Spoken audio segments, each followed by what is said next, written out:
भोंदूखराच्या संपर्कात आमदाराची बायको, ती कोण?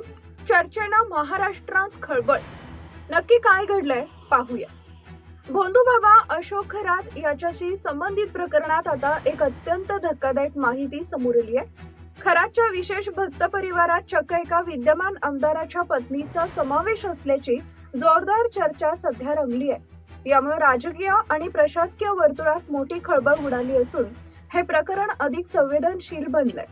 एका बाजूला गंभीर गुन्हेगारी आरोप आणि दुसऱ्या बाजूला प्रभावशाली व्यक्तींचा या प्रकरणांशी असलेला संबंध, यामुळे पोलिसांसमोर तपासाचं मोठं आव्हान उभं राहिलंय. अशोक खरात याच्यावर लैंगिक शोषण, अंधश्रद्धा पसरवणे आणि आर्थिक गुन्हे यांसारखे गंभीर आरोप आहेत.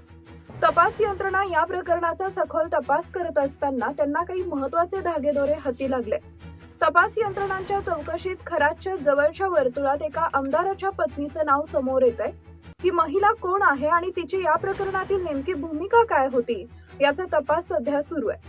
खरातनं आपले जाळे केवळ सामान्य लोकांपर्यंतच मर्यादित न ठेवता राजकारण, प्रशासन आणि समाजातील उच्चभ्रू कुटुंबापर्यंत पसरवले होते, असं आता उघड होतंय.